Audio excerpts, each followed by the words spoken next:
Hello, welcome to Baltic World. My name is Crispin. As you can see, things are looking pretty Spartan. Everything is packed up for the move, including my recording equipment. So I apologize if this audio isn't to the usual standard, but I wanted to get this video out urgently, given the imminent risk of war and invasion of Ukraine by Russia. Now, President Biden today has said that all Americans must leave within the next 24 to 48 hours due to the imminent risk of a Russian invasion of the country. The US embassy is being emptied, as are the embassies of many European countries, and as well as Russia. Russia is pulling its people out of Kyiv, as well as Washington, D.C.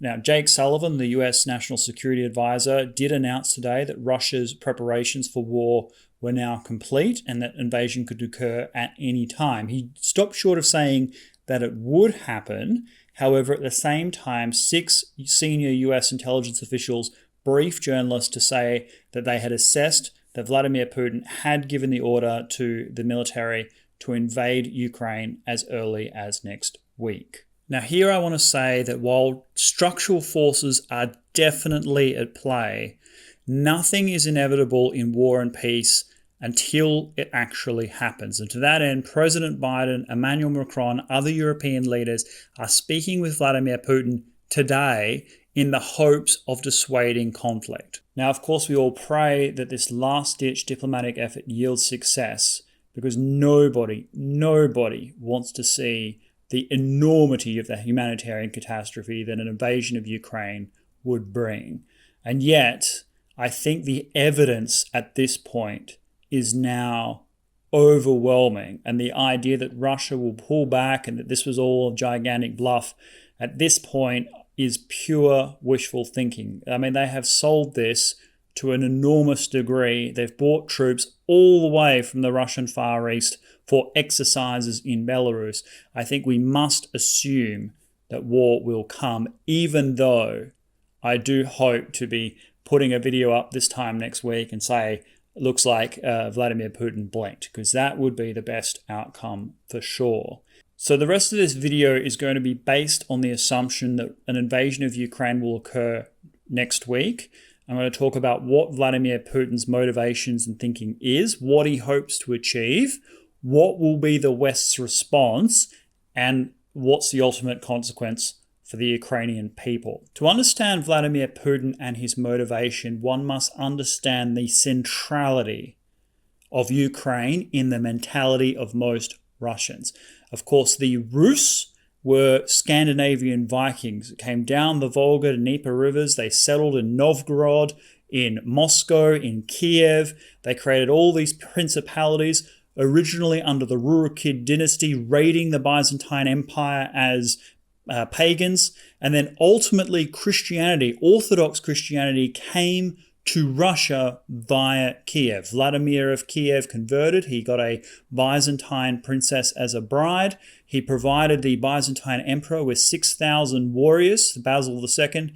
They became the famous Varangian Guard, who served emperors as their bodyguard for hundreds of years. This binded the Russians to Constantinople, and that's why to this very day Russia sees itself as the inheritors of the Byzantine Empire. The very word Tsar, meaning the basically emperor from ancient Rome. And so this cultural link with Kiev, with Ukraine, in the minds of many Russians is absolutely indivisible. And as Vladimir Putin reaches the twilight of his years, he's been there for a long time, he is thinking about legacy and bringing back Ukraine into the fold, binding it firmly in a pan-Slavic identity, is something that I think Vladimir Putin would sacrifice a great deal to realize, including the lives of many Russians and many Ukrainians. And this brings me to the military objective. And I have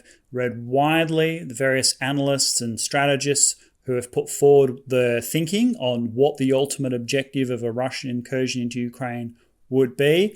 And I think people have it slightly wrong. Before, it was always absolutely no further expansion of NATO, because that is a demand that Russia has placed upon the West persistently over many years. It is a core strategic interest of the Russian Federation, but I don't think that is the core military goal.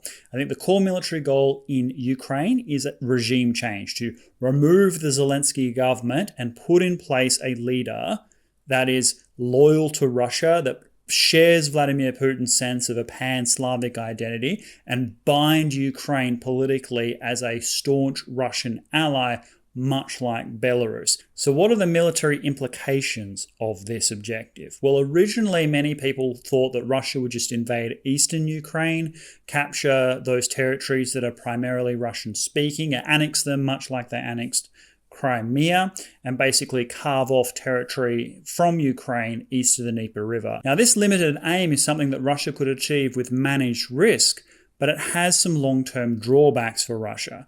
After all, ever since the annexation of Crimea and the war in Donbass, Ukraine has moved ever more towards Europe's orbit, pro-NATO, getting a lot of military aid and economic support from Western countries.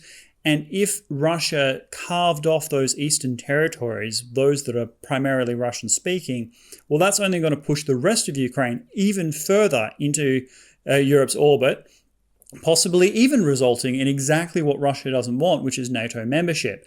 Also, by pulling away those eastern territories, the voting blocks that those areas have, those pro-Russian areas, well, they would no longer exist in the Ukrainian electorate, meaning that the politics of Ukraine and Kyiv would even be more anti-Russia than it is right now. Whereas, if you replace the Zelensky government with a pro-Russian Ukrainian government and enforce greater political sway for those eastern territories that are already pro-Russia, you can turn all of Ukraine into an anti-Western bulwark, pro-Russia, pushing back the influence of NATO and Washington and allowing Russia to focus on its last bugbear, which is the NATO Far East of the Baltic countries, Estonia, Latvia, and Lithuania, knowing that its southwestern periphery is fully behind it. But militarily, this carries significant risk for Russia, because the only way to bring Zelensky government down and replace it with one to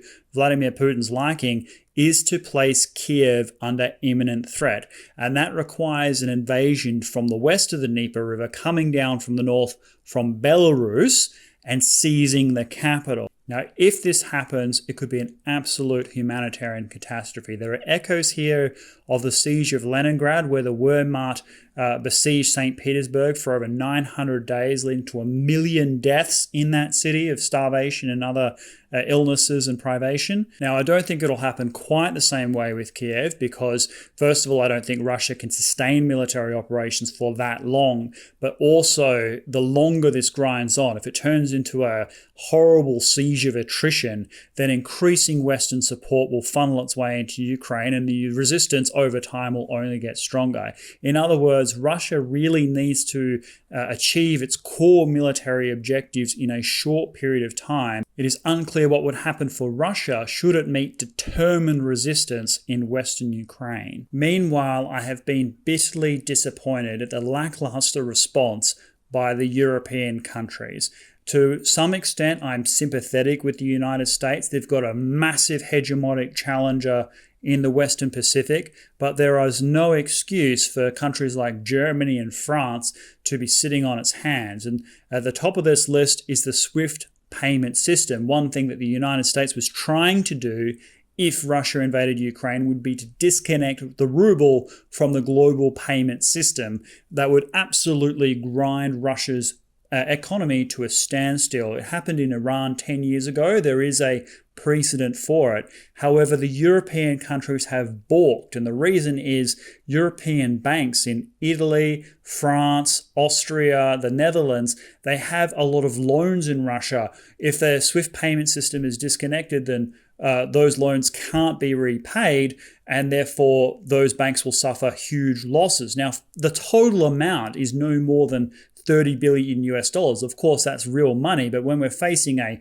massive conflict that will redraw the map of Europe, a huge invasion of a European country, I think that's a fairly small price to pay. The fact that the Europeans aren't willing to pay that price is an enormous benefit to Russia and emboldens Putin, no doubt, to take extraordinary and extreme measures. That said, if Russia does invade Ukraine, Western countries will upscale the amount of arms and supplies that flow into Ukraine to help them defend themselves in a brazen and open way. At the moment, it's limited, it's kind of done via third parties, but certainly the United States, the UK, they will have no qualms about providing Ukraine with all of the military assistance they require to defend themselves, so long as a defense seems possible and credible. Another reason why Russia could not afford to allow the conflict to drag on for any length of time, because if it does, it will become clear that Russia was getting into a quagmire in Ukraine, much like it got into in Afghanistan, allowing other countries, other players to come in and help the defenders. So how likely is such a defense? Well, Ukraine is a very large place. I think much of eastern Ukraine would be difficult to defend. It's open terrain, it's flat, it's very cold and hard at the moment. The eastern territories are going to be a struggle at best against a Russian onslaught, of which much destruction will occur in the opening hours and days.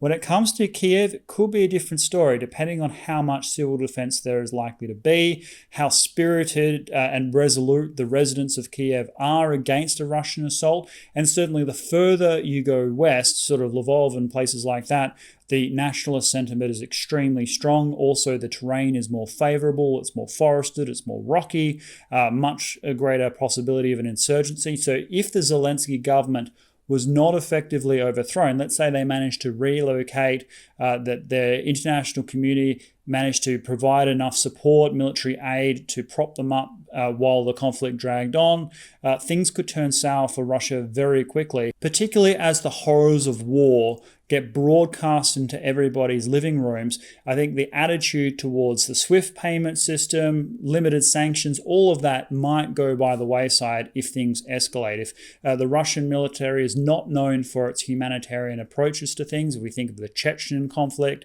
well, if this sort of thing happened in Ukraine, we could see a hardening of resolve from Western countries. Do I think that outcome is likely? I don't know. As I say, it all comes down to Kyiv.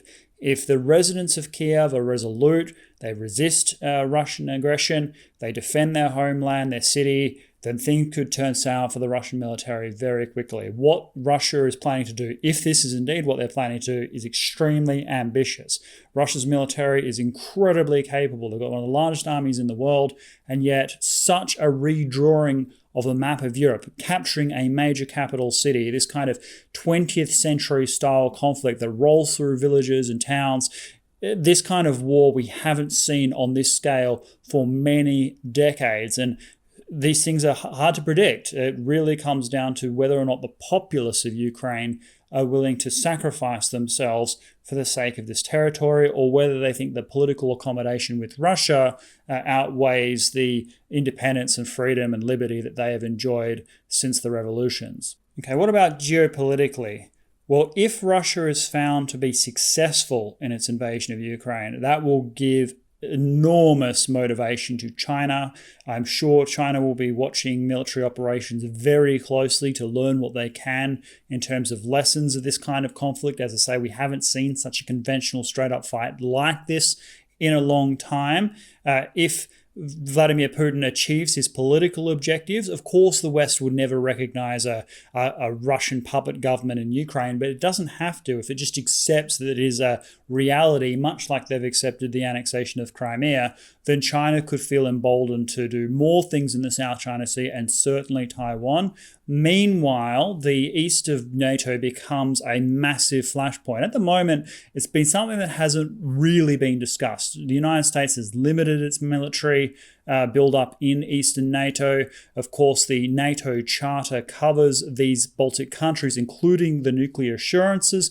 Very hard to imagine the United States wanting to fight a nuclear war with Russia over Estonia, Latvia, and Lithuania. Russian invasion and conquest of significant parts of Ukraine puts this into crystallized focus. How much is America willing to go to the paint for the sake of Baltic countries? Many Americans think that NATO extended too far east. That said, many other Americans are strongly favorable towards the Baltic countries. They have an emotional attachment to the fact that Lithuania, for example, has stood up for human rights, stood up for the Uyghurs. Hong Kong has this spat with China in a David and Goliath battle, and the Americans want to be there for those allies that have contributed to their own defense and stand up for Western values when France and Germany seem so behind in those categories. So certainly the United States will build up its deployments in Eastern NATO, will probably move a lot of troops that are currently in Germany to places like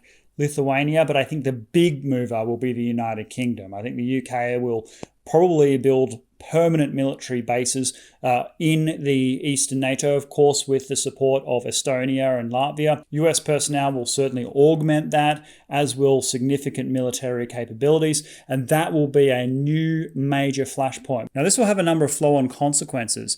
On the one hand, it will benefit the Baltic countries in a strategic military sense, as the UK, the US redoubles its commitment to their security. It will also concentrate the mind of some Western European countries, hopefully. However, it will also escalate the hybrid activities that we see from Russia and Belarus, because that will be the next obvious target. Once they've secured Ukraine, then they will be focusing on undermining the Baltic countries in all kinds of ways. And so there'll be a securitization of that region that hopefully will not undermine the values and freedoms and democracy that those countries have enjoyed, but it may create a great tension, particularly with the sizable Russian minorities that do exist in Estonia and Latvia, for example. It will also mean that Russia will never exit China's orbit, because there will be no common ground on which to build a stronger relationship between Russia and the United States. So the goals that the various countries have of bringing Russia out of China's orbit into a Western alliance against China. Now, this seems completely far-fetched now, but will be off the table if there is a massive securitization in the Baltic region where tens of thousands of Western troops flow into the Baltic countries, and that it becomes more like a sort of East-West NATO, East-West Berlin type situation than that kind of neutral area as it's previously been enjoyed. It will also mean that Sweden and Finland, they will have to think very seriously as to whether or not they actually want to be formal NATO members, because they'll no longer be able to kind of pretend that there's any form of neutrality after that. Gotland Island, places like that will be critically important from a military point of view. America will want to place a lot of forces on, say, Swedish territory to fly sorties from Swedish air bases. This will be a whole new world in that Baltic region. And finally, this really would set the stage for World War III, where China seeks to capture Taiwan, move towards the Philippines, kick the United States out of the Western Pacific, allow it to become the hegemon of Asia, and revive the old Silk Road, dominating as a hegemon everywhere from the Pacific Ocean to the Bosphorus. Meanwhile, Russia, seizing that advantage, will push into NATO should a conflict between China and the United States arise. In other words, a Russian invasion of Ukraine has long-term consequences. Future generations of historians would mark this as one of the key points that slid the entire world into a massive conflagration of the 21st century, much like we look at the things that led up to World War I or led up to World War II. It's not just an isolated, localized conflict. It has global strategic implications, even if as an individual strategic goal, it's not worth the United States going to the paint against Russia to defend Ukraine. It does crystallize the strategic landscape such that such a future conflict becomes likely. And finally, just a word about the Ukrainians and indeed the Russians, because Vladimir Putin is right about one thing, and that there is a shared culture between Ukraine and Russia. There are some regional nuances, of course, but the history is long-lasting and the bonds of affection as well as kinship run deep. I know people on both sides of this conflict. I know one person who is a native Russian speaker, born in Ukraine, and yet the rest of their family are pro-nationalist Ukrainians supporting the Ukrainian state. They're dividing, brother and sister, mother and child. This is a type of conflict that is as much a civil conflict as one between nation states. And indeed, even within Russia, while they may despise the Ukrainian government, it's very much, them trying to cut off their right arm with their left. This is not an aggrandizement of the Russian state. Even if the Russian military was successful, that doesn't mean that they would be, proud of their achievements. They would look at the wreckage of the Orthodox cathedrals, of their fellow artwork and icons, their Slavs that are dying in the streets, the people starving, losing everything. That would be just an enormous tragedy, I think, even for most Russians. And indeed, for Ukrainians, most don't have much movable wealth. They're tied to their place, their belongings, the things that they own. That's all they have in the world. And so what we're about to see unfold in Ukraine, if Russia does indeed invade, is a tragedy not just for the rest of the world, but I think for the Russian soul. Thank you so much. Please leave your thoughts down below.